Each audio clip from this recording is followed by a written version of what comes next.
Estamos listos para comenzar.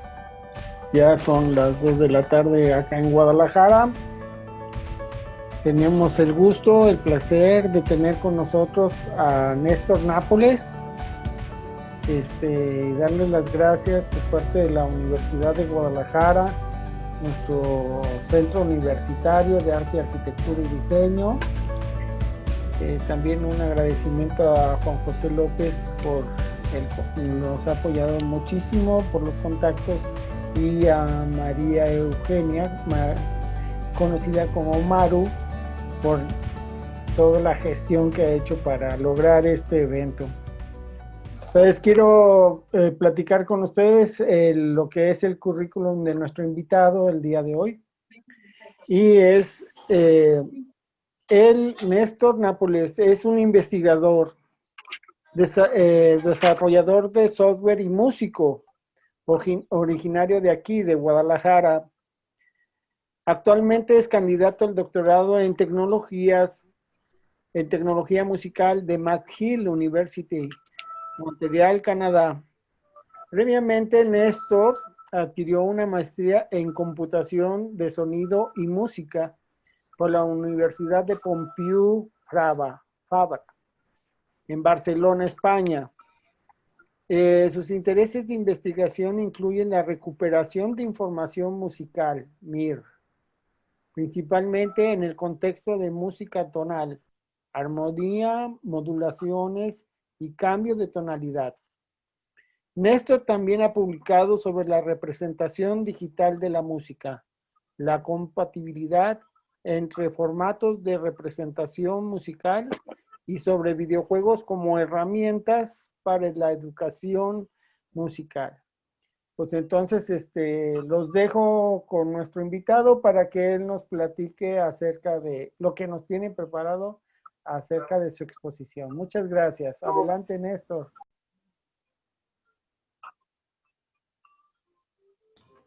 Hola a todos, ¿me escuchan? Ok, ¿Sí? pues muchas Sí, gracias claro. por la invitación primero.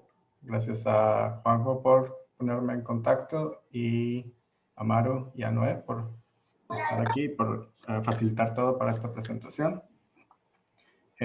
Voy a empezar por introducirme a mí mismo, a presentarme. Mi nombre es Néstor Nápoles López.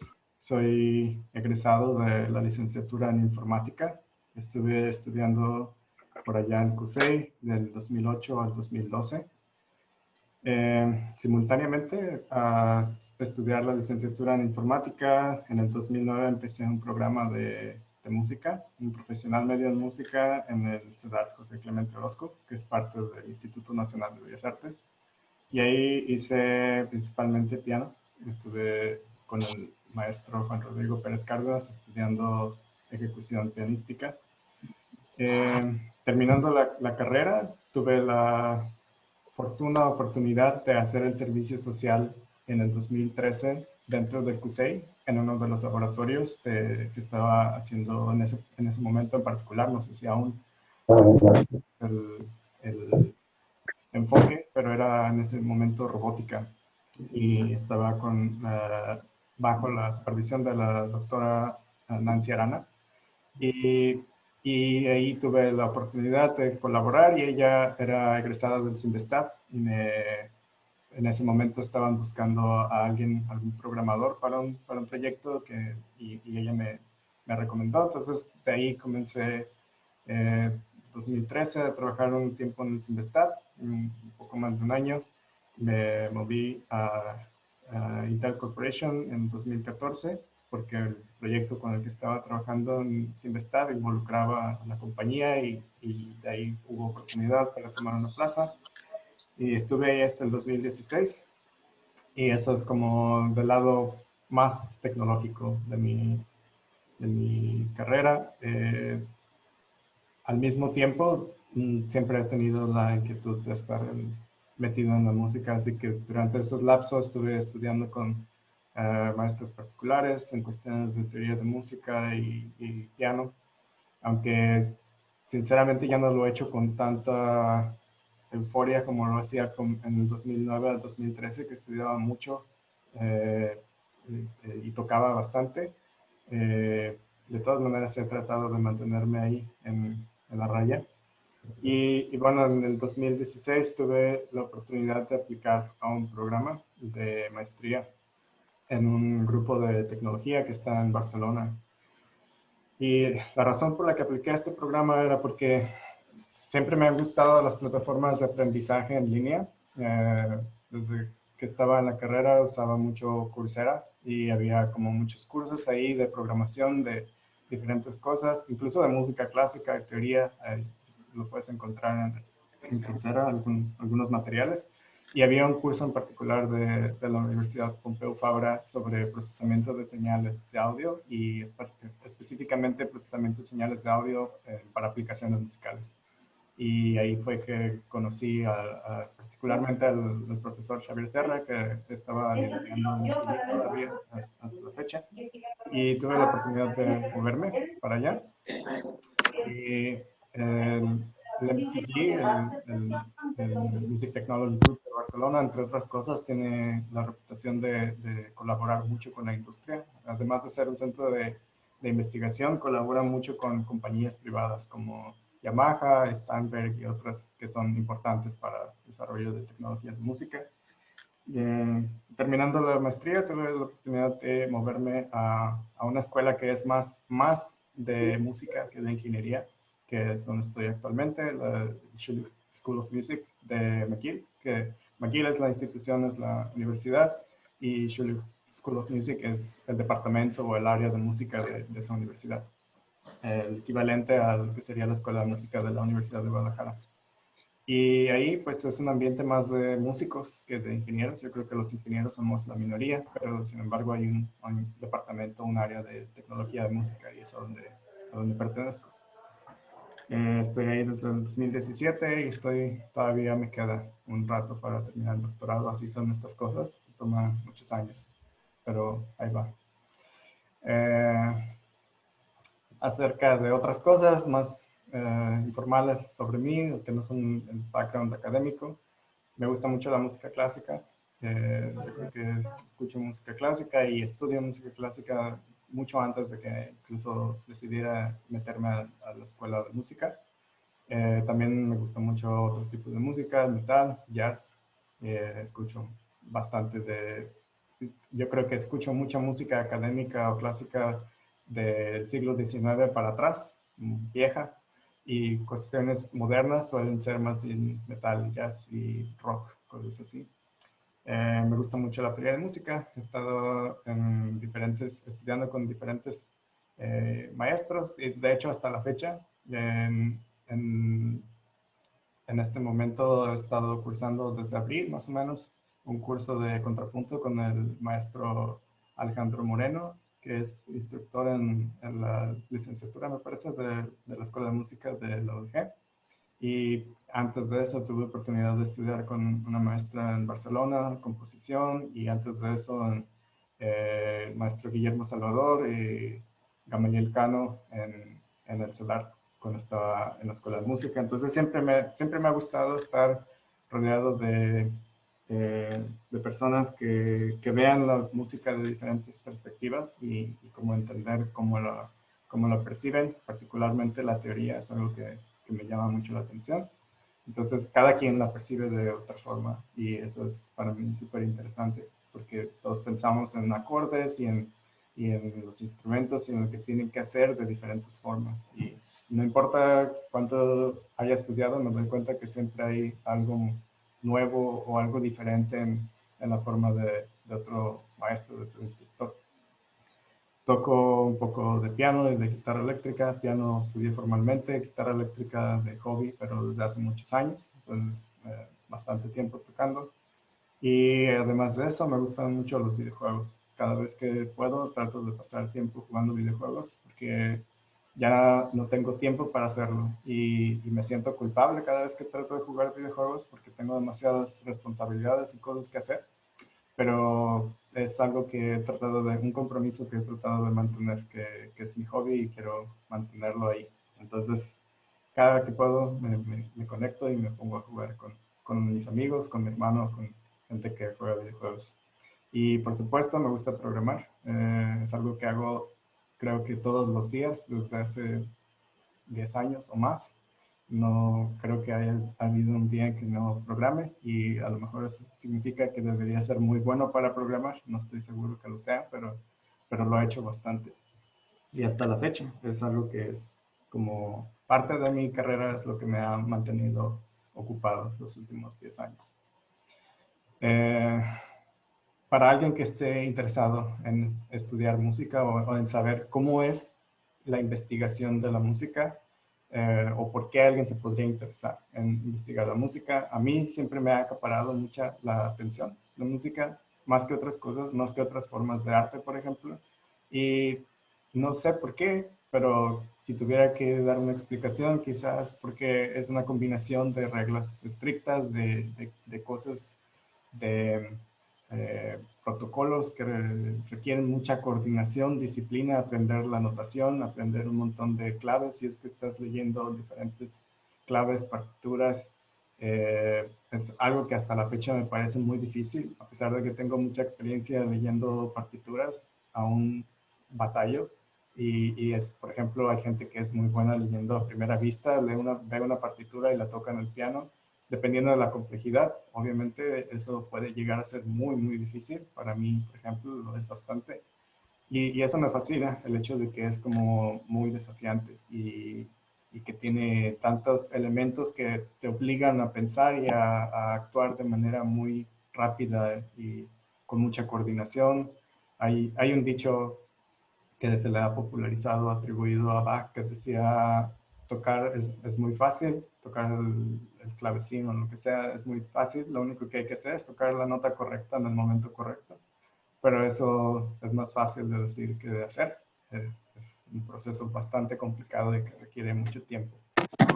Pero al mismo tiempo requiere creatividad y requiere que rompas esos esquemas, esas reglas, que te salgas de ahí porque escuchas y porque obedeces a tu oído y tu oído te dice que te vayas por otra dirección, y a veces esa creatividad, esa imaginación es algo que es crucial en la música. Entonces es una combinación de todo esto matemático, lógico, y al mismo tiempo creativo, y con un montón de imaginación.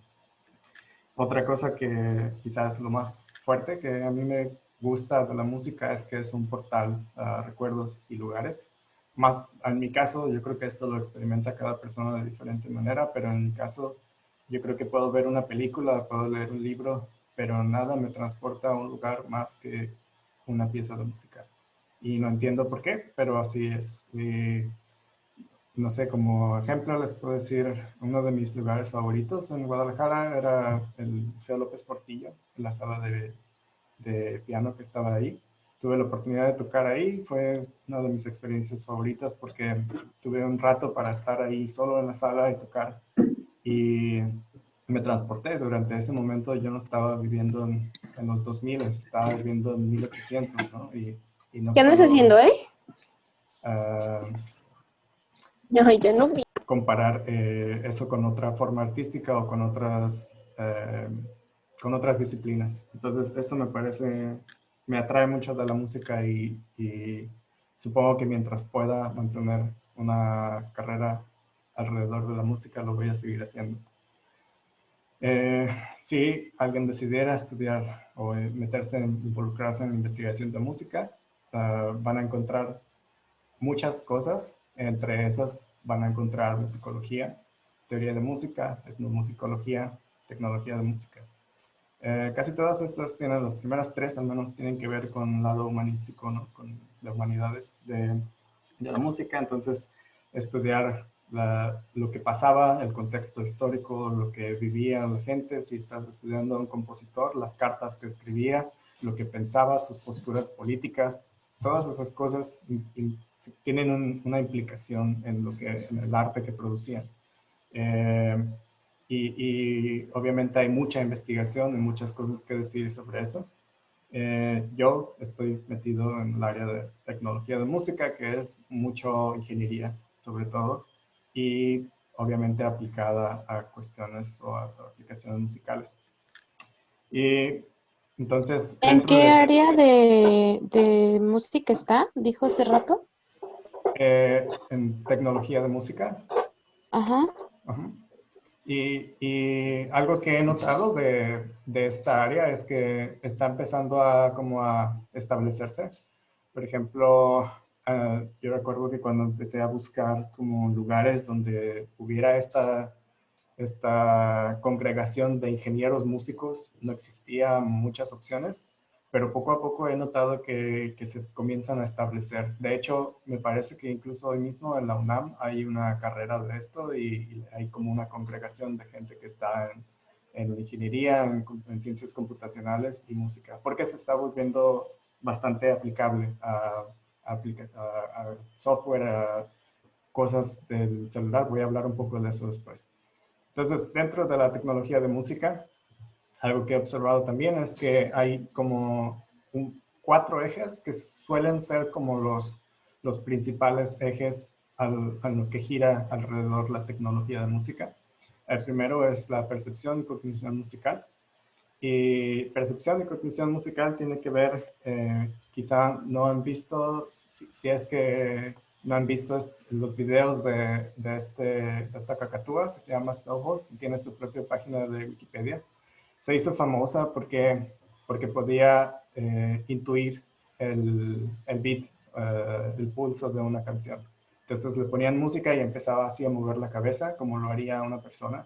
Y lo que tiene eso de sorprendente es que los animales no pueden hacerlo. La investigación que se ha hecho indica que la música es algo muy de los humanos. Y no importa que los animales escuchen y que tengan capacidades parecidas a los humanos para escuchar, parece que todas esas asociaciones que nosotros hacemos con el sonido para entender la música no son tan presentes en los animales. Entonces fue impresionante ver a un animal que que podía entender el beat de una canción, y si lo cambiabas, si le ponías una canción más rápida, iba a hacer cabecear con el beat de la canción. Entonces fue como una indicación de que algunos animales pueden hacerlo, y disparó un montón de investigación al respecto. Y lo que quiero decir es que hay mucho que descubrir. No sabemos por qué los humanos escuchan música y cómo es que evolucionamos para apreciar y para entender la música de la forma que lo hacemos. Es un fenómeno que es un poco, en cierta forma, un misterio. No sabemos exactamente cómo llegamos a lo que llegamos en términos de música, pero ahí está. Y es multicultural, no importa en qué lugar del mundo nazcas, hay alguna forma musical, alguna tradición musical, donde quiera que estés. Y eso es parte de lo que se estudia en esta área de percepción y cognición musical. Otra área es el diseño de instrumentos musicales nuevos. Esto es algo que también hay muchos laboratorios en el mundo que están, bueno, muchos, digo, al menos más de 20 quizá, que están trabajando en esta clase de tecnologías. Y una forma de explicar esto, o la motivación para esto, es piensen en un piano. Un piano es un instrumento para música, es un instrumento artístico, pero también puedes pensar que un piano es una obra de ingeniería. Hay muchas cosas, hay muchos problemas que tienes que resolver. Tienes que hacer que un botón, que una palanca aquí active un mecanismo que golpee un martillo, que dispara un martillo y que golpee una cuerda. Y esas cuerdas tienen que estar afinadas en diferentes formas, lo que le da la forma esta concava al piano. Y también esas cuerdas, dependiendo de la frecuencia, pues van a ser más delgadas, ¿no? Igual que en las cuerdas de una guitarra, las cuerdas más agudas son más delgadas. Entonces en un piano eso tiene implicaciones porque tienes que poner más cuerdas en el lado agudo para que el volumen se balancee con las cuerdas más graves, que son más gruesas. O sea, hay muchas variables, muchos problemas de ingeniería que hay que resolver con un piano. Y entonces puedes pensar en ese instrumento musical como una innovación tecnológica, y de hecho lo fue en cierta forma. El antecesor del piano era el clavecín, no tenía control para la dinámica, es decir, no podías ajustar qué tan fuerte va a sonar una nota, simplemente pulsas, se escucha, y no importa si lo haces muy fuerte o muy leve, el sonido de la nota siempre va a ser el mismo, la dinámica. Entonces, en ese sentido, el piano fue una innovación tecnológica. Y por supuesto, si eso pasó hace 300 años, ¿cómo es que no podemos investigar nuevas formas de producir música o nuevos artefactos musicales, instrumentos y demás. Lo que tienen en el lado derecho de esta imagen es una tabla que se llama React Table, que la diseñaron en el FTG en Barcelona y se hizo famosa porque es bastante diferente a cualquier forma de producir música. Utiliza generadores que se usan mucho en sintetizadores, osciladores, y controlas a través de diferentes parámetros en la tabla, pues cosas acerca de atributos, el volumen o la frecuencia. Y entonces hay muchos videos, pueden buscarlos, donde la gente empieza a hacer composiciones con una tabla de estas. Y es un instrumento que jamás había visto. Entonces es impresionante todo lo que pueden pensarse para hacer nuevos instrumentos musicales. El tercer eje que existe es el procesamiento de audio, que es muy fuerte en muchas instituciones y sobre todo está más del lado de ingeniería que de música. Esto, por ejemplo, involucra muchas cosas como procesar el habla, como esto que está haciendo Zoom en este momento, está reduciendo el ruido del exterior. Si tengo un ventilador, a lo mejor minimizar ese ruido de fondo y maximizar mi voz. Toda esa clase de procesamiento es bastante complicado en términos matemáticos y en términos de ingeniería. Un ejemplo de esto es como la separación de señales. Imagínense que están en un café y están escuchando un trío de música ahí y un micrófono está capturando lo que están tocando. Para el humano es fácil detectar y decir, ok, este es el contrabajo y este es el saxofón, esta es la trompeta, pero lo que está capturando el micrófono es de hecho la suma de todas esas oscilaciones en el aire y es increíblemente difícil saber cuáles corresponden a qué instrumento. Es una señal muy complicada. Entonces, procesamiento de audio es simplemente tratar de darle sentido a todo lo que estamos viendo en esa onda de audio. Y puede ser lo que sea, puede ser encontrar música o notas, saber qué notas está tocando, es complicadísimo saber eso. Saber qué instrumentos están tocando o incluso saber si hay música en la grabación. Quizá no hay música, es gente hablando, entonces simplemente saber de la existencia de música es un problema complicado. Y por supuesto hay mucha gente estudiando eso. Y el último eje del que voy a hablar, y en ese me voy a concentrar porque es donde estoy yo, es la extracción de información musical. Entonces, la extracción de información musical, el ejemplo más fácil que se me ocurre es Shazam, y es lo que normalmente digo cuando alguien me pregunta qué es lo que hago. Shazam, si alguien lo ha utilizado, es una app que te deja escuchar. Entonces, básicamente usa tu micrófono y detecta, o escuchando el entorno, puede detectar qué track, qué canción está sonando. Y es increíblemente difícil hacer eso.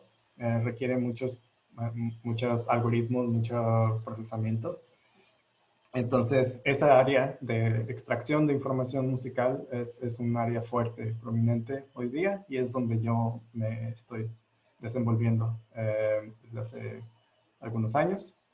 Entre los problemas que puedes resolver o que son parte de la extracción de información musical, ya que nos especializamos en ese eje de la tecnología musical, están, por ejemplo, los sistemas de recomendación. Si estás hablando de Spotify o YouTube o incluso cosas que no tienen tanto que ver con música como Netflix, cómo deciden sugerirte una nueva canción, una nueva serie, qué proceso tiene que seguir para recomendarte algo. Eso es una pregunta muy compleja que involucra un montón de posibles variables por los que te puede gustar o no gustar algo. Y la gente estudia eso. Tenemos generación de música automática, que ha sido un tema bastante popular. Por ejemplo, dejar que una computadora produzca o componga música desde cero. O ponerle variables. Por ejemplo, quiero que me diga qué acordes tocar. A lo mejor yo le doy la melodía y quiero que me dé los acordes para que me termine la composición. Entonces ya es un formato diferente de composición automática. O a lo mejor quiero que me acompañe. Soy un instrumentista y voy a tocar con mi guitarra y quiero que empiece a generar acompañamientos con la batería de forma automática. Entonces eso es otra cosa que puede hacer otra dirección de investigación. Está la multimodalidad, donde la gente estudia cosas que están relacionadas con la música, pero no son precisamente la música, como las letras, los lyrics de las canciones. ¿Qué implicaciones tiene este lyric con cuestiones de la música, con la decisión de los acordes, con la decisión de la tonalidad, etcétera, etcétera? Ya, tranquilízate. Ya te voy a O tapar. incluso video y música simultáneamente, analizar el Ya. video y la música. Otro área es el Optical Music Recognition, que es una con la que yo estoy un poco más metido, familiarizado. De hecho, el laboratorio en el que trabajo ahora está especializado en Optical Music Recognition. La forma más fácil de explicar esto es, imagínense que tienen un libro de texto y que lo escanean. Entonces, convierten ese libro o esa página de un libro en una imagen. Y obviamente la computadora no tiene noción del texto que está dentro de esa imagen. Para la computadora es una imagen, es un JPG o es algo que tiene píxeles, ¿no? Y tú quieres saber cuál es el texto para a lo mejor copiar y pegar. Entonces, esa extracción del texto, cuando es texto, se llama Optical Character Recognition o OCR. Mucha gente quizás está familiarizado con eso porque programas como Word lo hacen automáticamente. Y Optical Music Recognition es exactamente lo mismo, pero en lugar de hablar de texto, hablamos de partituras. Entonces tienes una partitura escaneada y tratas de extraer el contenido musical de esa partitura.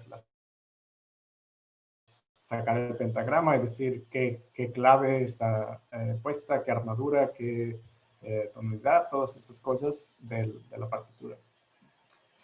Otras aplicaciones son bibliotecas musicales, búsqueda de contenido musical.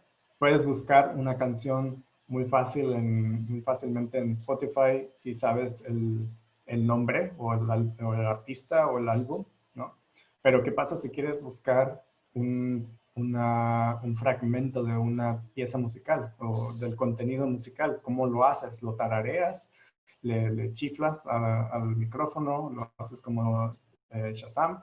¿O entras la melodía como texto? Y si es que lo haces así, ¿cómo lo haces? ¿Cómo codificas una melodía en formato de texto? Entonces, toda esa clase de problemas que involucran metadata y bases de datos musicales, todo eso también son fuertes o tienen mucha atracción. Y por último, el procesamiento de señales, que ya mencioné, que también es un campo que se especializa mucha gente, pero también tiene mucha relación con la extracción de información musical o Music Information Retrieval. Y bueno, el ejemplo por excelencia para eso a mí se me hace Shazam hasta la fecha. Es algo que es fácil de explicar, que las personas entienden toda la problemática que hay con hacer algo así y que funcione bien. Otra cosa de la que no hablé, que es parte de ya que me fui especializando en esta presentación, primero les hablé de tecnología de investigación de música, luego más específico de tecnología de música, luego los ejes de tecnología de música, luego información, extracción de información musical, y ahora esta es como una super especialización de eso, que es la teoría de música computacional. Y lo que hacemos en esto, que es completamente ya lo que yo he estado haciendo, es análisis de, por ejemplo, de estructura, de forma, de textura. Quieres saber si una pieza tiene una forma específica o si es un tipo de... en música clásica hablaríamos, por ejemplo, de forma sonata o de fuga o diferentes formas de composición, como se estructura la música. ¿Qué tipo de formas? Forma sonata es una muy común en el periodo clásico, que es, por ejemplo, toda la forma en la que están escritos los conciertos, las sinfonías, los primeros movimientos de sinfonías, y hoy hay muchos ejemplos de forma sonata en música como de finales del siglo XVIII. Pero no es lo único, obviamente esto también aplica para pop, para rock, para lo que sea. También la parte de estructura es importante. Es algo con lo que yo particularmente no me he metido. O sea, de todos estos componentes de los que estoy hablando ahora, este es el único al que no me he metido para nada. La otra es armonía, que es algo que me encanta, estudiar acordes, estudiar la composición.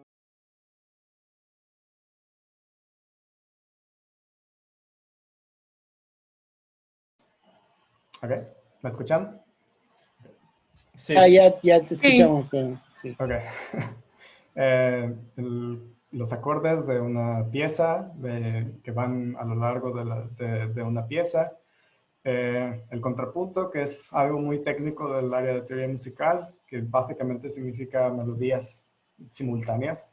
Es muy característico del periodo, por ejemplo, de Johann Sebastian Bach, del barroco, donde tienes una melodía a lo mejor en un instrumento o en una voz, y después tienes otra melodía que suena al mismo tiempo, y las dos tienen su independencia, pero al mismo tiempo se llevan bien una con la otra. Entonces, ese compromiso de hacer que las melodías de diferentes instrumentos suenen bien cuando las tocas al mismo tiempo es muy difícil, y es algo que pasa mucho tiempo estudiando a la gente en las escuelas de música. Y pues obviamente queremos hacerlo de forma automática o extraer información de forma automática de esa clase, de esa índole de problemas. Y las últimas dos, tonalidad. Tonalidad es complicado de explicar, pero básicamente toda la música que escuchamos que deriva digamos, toda la música académica antes del siglo XX es tonal y estableció ese sistema. Y toda la música pop o comercial que escuchamos hoy día, probablemente, no quiero generalizar, pero la mayoría, tiene bases o sustentos de música tonal. Entonces, hablamos, por ejemplo, de modo mayor, modo menor, que la gente suele asociar con modo menor triste. Entonces, escuchas una canción que tiene un centro tonal y es un modo menor, lo vas a escuchar y lo vas a percibir como triste. Entonces, estudiar esa clase de cosas, extraer la tonalidad, por ejemplo, que te den audio o que te den una partitura y digas, está en tonalidad menor y esta es la tonalidad de la pieza. Esa clase de cosas las queremos extraer automáticamente. Y la composición automática tiene que ver también con esta área de teoría de música computacional, porque hay gente que a lo mejor quiere generar música, quiere hacer que una máquina genere música basado en ciertas reglas o ciertos principios.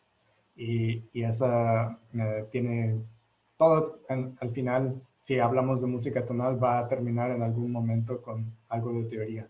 Y eso es lo que lo mete a esta categoría de alguna forma. Entonces, quería hablar de las cosas en las que he participado en términos de las áreas que comenté. Mencioné que no he participado particularmente con estructura, no es algo que yo en lo que haya trabajado alguna vez, pero he trabajado con armonía. Por ejemplo, durante mi proyecto de maestría estuve haciendo anotando cuartetos de cuerdas de Joseph Haydn con análisis armónico, que es algo que haría una persona, un analista en una escuela de música, anotar todos los acordes y las interacciones que tienen los acordes unos con otros. Y en ese momento estaba un algoritmo, un programa computacional que podía hacer el análisis automático, que lo diseñó un teorista de música programador de Estados Unidos, de Nueva York. Y lo ejecuté sobre todas las partituras de los cuartetos que analicé.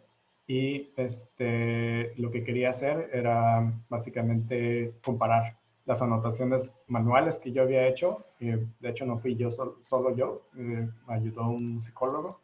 Y compararlas con lo que predecía el algoritmo. Y solo como resumen de eso, el manuscrito de la maestría está en línea y es acceso libre, pero el resumen es que lo hizo muy bien el algoritmo con algunas de las piezas. Por ejemplo, este movimiento es un movimiento de Opus 20 número 5, el tercer movimiento. Tiene 85.5% de coincidencia con lo que yo estoy anotando manualmente. Y les quería poner el ejemplo musical, solo que quiero ver si puedo. Dame un segundo para compartir el sonido. Que ahí escuchan las notas. Sí. Ok, va. Pues este es el ejemplo con el que el algoritmo puede hacer las cosas relativamente bien o parecido a mis anotaciones.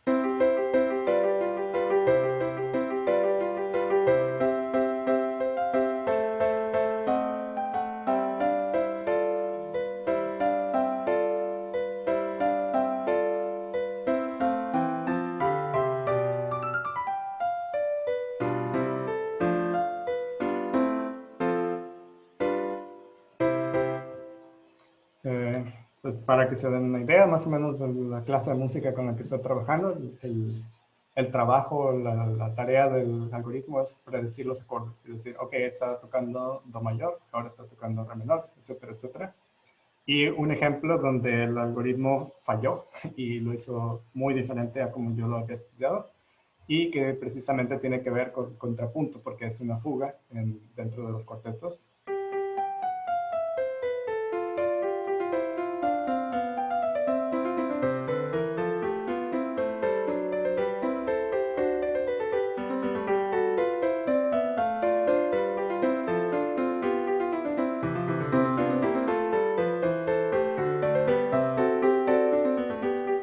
Y lo que deberían de quizá percibir de ahí es que son melodías. Son melodías, está una melodía por acá, luego entra otra melodía, luego entra otra melodía. Esa es la forma en la que se escribe ese tipo de composición, una fuga.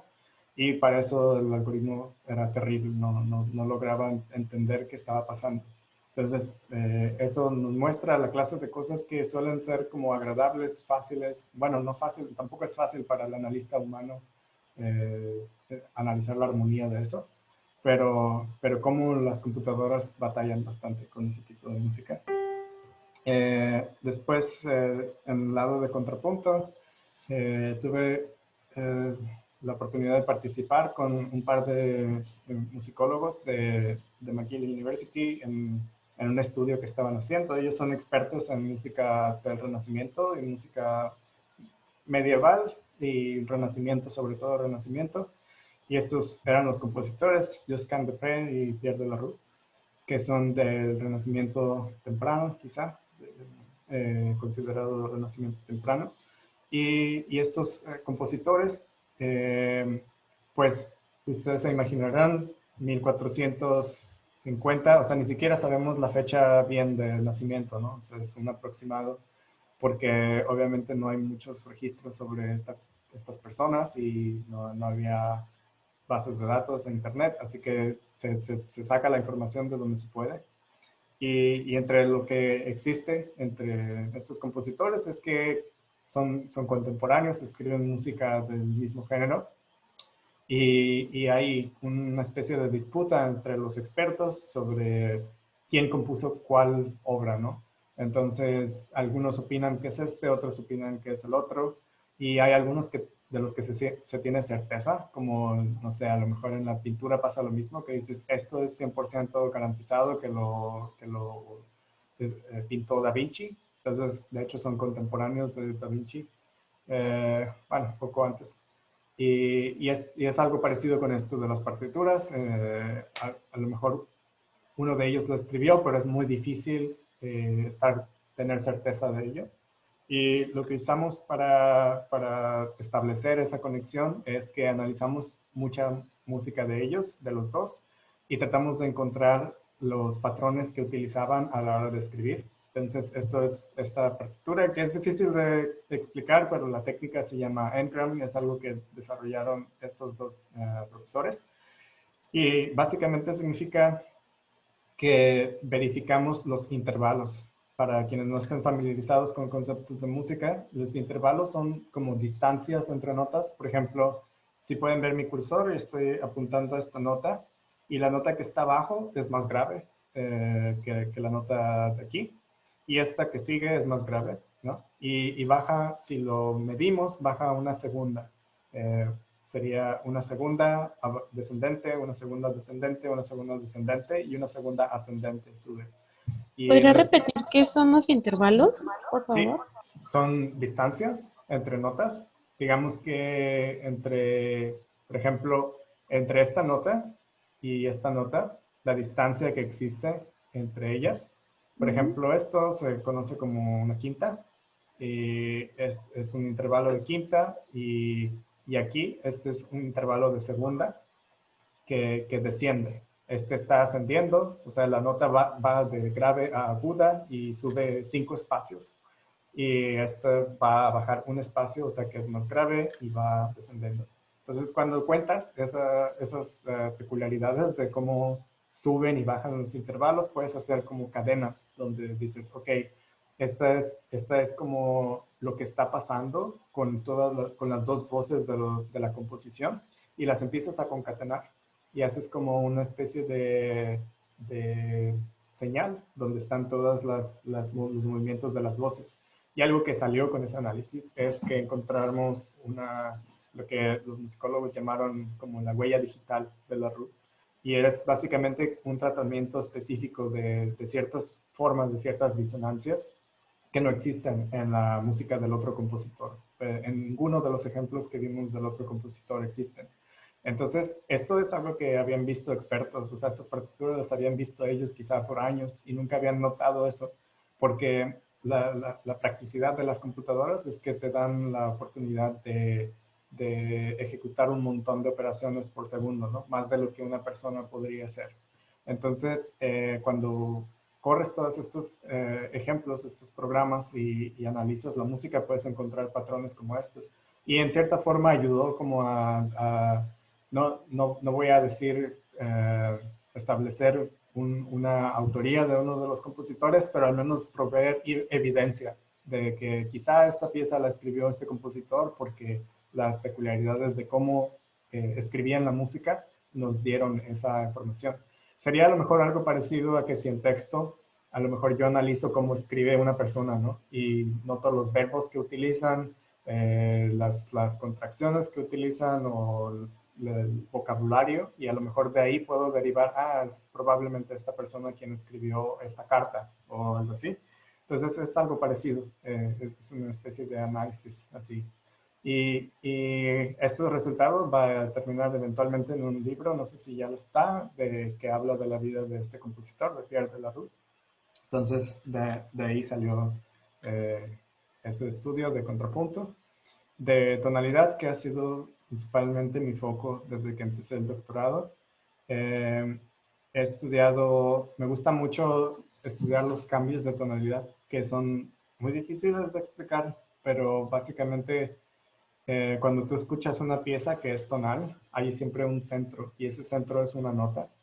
Entonces tienes el centro, que es una nota, y el modo. Hablé un poco del modo, que el modo mayor nos hace sentir, o a mucha gente le evoca felicidad, y el modo menor suele evocar tristeza, melancolía. Entonces tienes una nota y el modo de esa nota. Y lo que pasa con música que es tonal, y particularmente música del siglo XVIII y XIX, es que se mueve un montón en diferentes centros tonales y diferentes modos. Entonces, te provoca un montón o al menos a mí, siempre trato de no generalizar porque las personas perciben la música de forma muy diferente. Pero te mueve de un lado feliz a un lado triste y de un lado triste a otro más triste, ¿no? Entonces, esos cambios de tonalidad se pueden analizar cuando tienes conocimientos de música, de teoría de música, pero son muy difíciles de hacer, toma mucho tiempo. Entonces, una cosa que hemos querido hacer es hacer que las máquinas lo entiendan de forma automática para poder anotar, para poder entender cómo funcionan estas dinámicas de cambiar la tonalidad y cómo perciben las personas el centro tonal. De eso hay dos publicaciones que son muy técnicas. Una la publicamos el año pasado y es un paper bastante computacional. De hecho, está publicado en ACM, que es Association for Computing Machinery.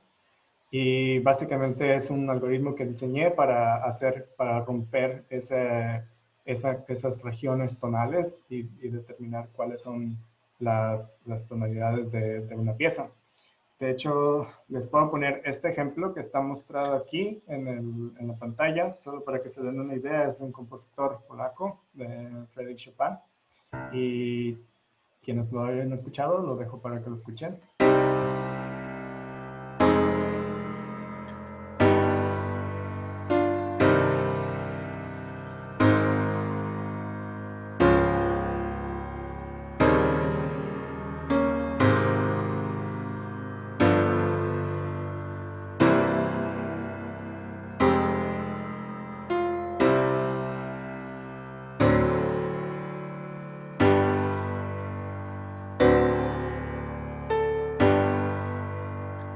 Okay. Es un fragmento. Y básicamente lo que pasa ahí es que está moviéndose de un... Si, ojalá puedan percibir que la vibra general es como un poco triste, como una especie de quizá fúnebre.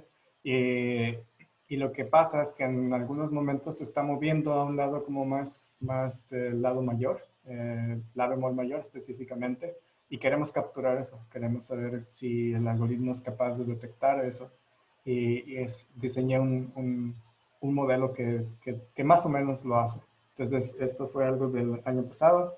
Y este año acabamos de publicar, de hecho, acabo de mandar la versión de este manuscrito para publicación, donde tratamos de hacer un método para evaluar, precisamente cuantificar esa clase de cosas. Entonces, si usamos un algoritmo que detecte esos cambios de tonalidad y de que me diga dónde está situada la pieza en este momento, cómo puedo evaluar, cómo puedo garantizar que está haciendo las cosas bien. Y eso quizá nos pueda ayudar para mejorar los algoritmos, para poderlos...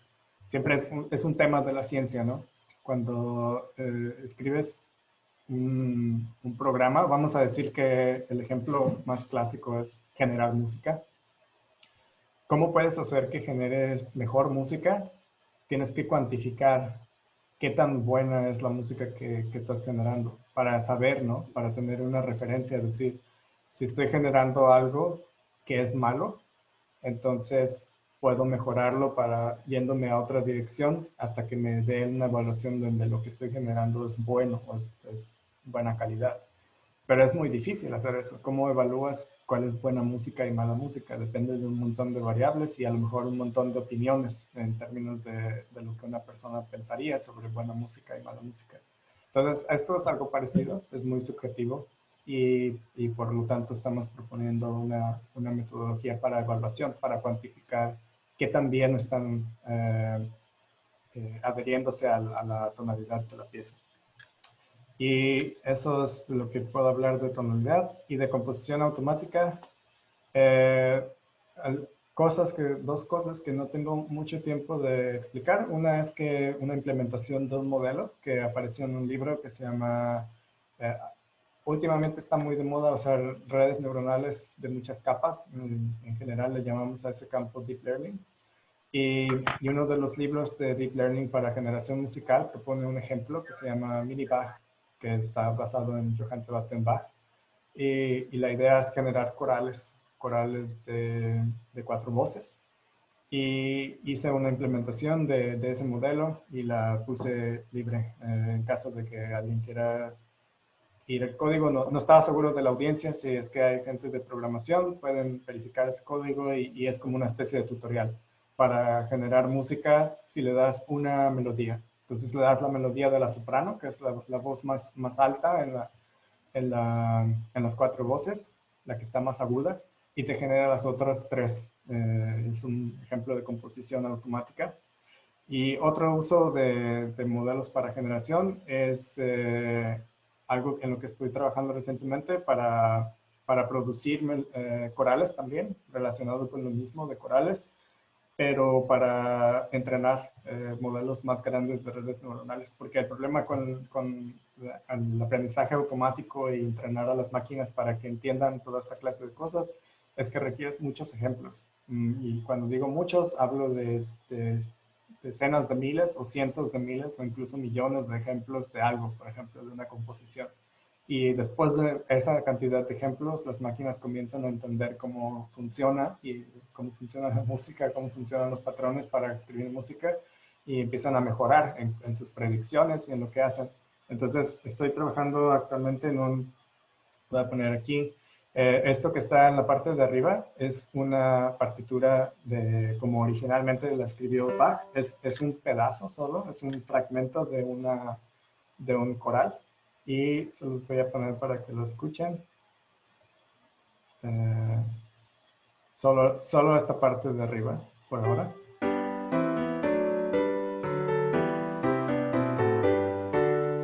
Y eso es como el ejemplo de cómo escribir un coral, ¿no? Todo el mundo idolatra a Bach y, bueno, pues escribía muy buena música. Y lo que está abajo es algo que fue generado con la computadora completamente artificial, basado en las anotaciones de armonía. A mí me encanta esto de la armonía, así que estoy muy metido en eso. Y lo que hicimos aquí fue, bueno, de hecho, yo no hice el algoritmo principal, solo contribuí a él para generar la música. Lo que hice yo fue como contribuir a la parte de entender qué es lo que significan los acordes y cómo deberían de interpretarse. Y básicamente, sin saber nada de la música, o sea, no se tiene cero contexto de la música, solo de las anotaciones de la armonía, es capaz de generar algo parecido que suena bien. Bueno, al menos para mí.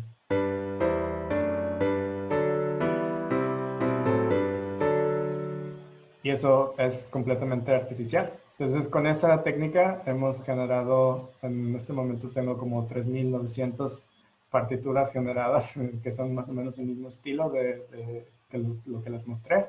Y la duración, todo es muy parecido, pero la idea es generar decenas o cientos de miles y dárselos a un modelo computacional para que entienda y que diga, ok, ya voy entendiendo cómo funciona esto de la música. Y eso nos puede ayudar para análisis, nos puede ayudar para generación y para otras clases de problemas relacionados con teoría. Y creo que con eso es con lo que voy a terminar. Estoy aquí disponible hasta, tengo 9 minutos porque tengo una junta después de esto, pero si hay preguntas o comentarios, los recibo con todo gusto.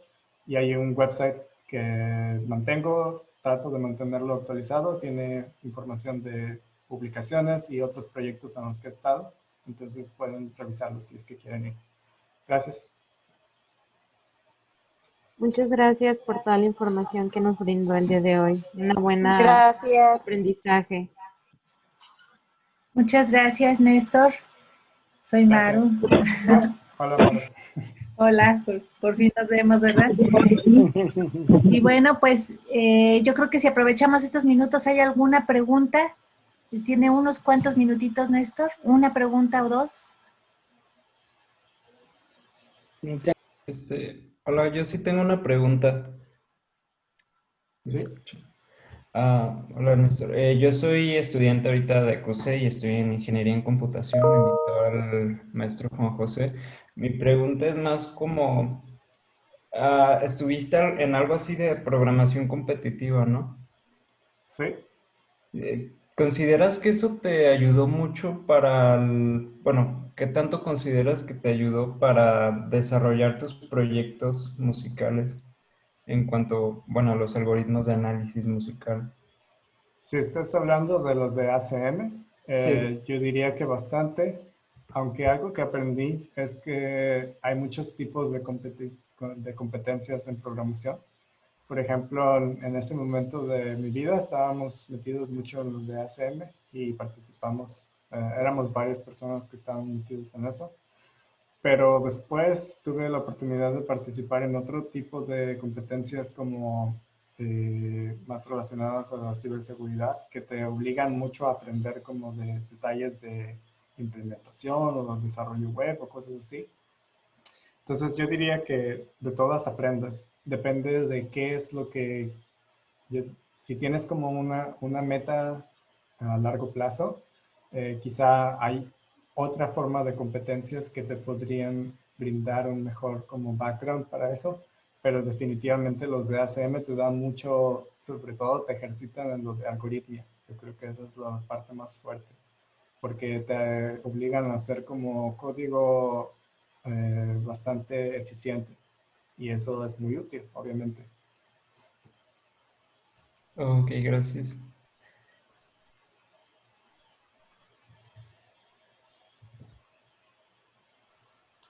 Bueno, pues no habiendo más preguntas, agradecemos infinitamente a Néstor por su plática que nos ha brindado y todas las contribuciones a su interesante investigación. Me parece fabuloso lo que estás haciendo, Néstor. Felicidades. Y un saludo desde Guadalajara, la tierra del tequila. No sé cuánto tienes de no venir para acá, pero... un año más o menos, pero sí. Bueno. No hay tacos. Eso, No hay eso es tacos. algo que duele. Ni tortas ahogadas.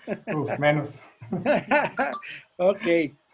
Pues agradecerte infinitamente de parte de la Universidad de Guadalajara, nuestro Centro Universitario de Arte, Arquitectura y Diseño, el Centro de Investigaciones en Tecnologías de la Información y la Comunicación. Nuevamente, muchas gracias a Juanjo, que se ha pulido se ha lucido con los ponentes. A Maru, que también se la pasa horas y horas ahí gestionando. Y muchas gracias a ustedes por su asistencia. Espero que les haya sido de utilidad la información que han recibido y hagan muchos proyectos interesantes. Nos estamos viendo. Muchas gracias. Muchas gracias a todos. Hasta luego. Hasta luego, Hasta Néstor. luego.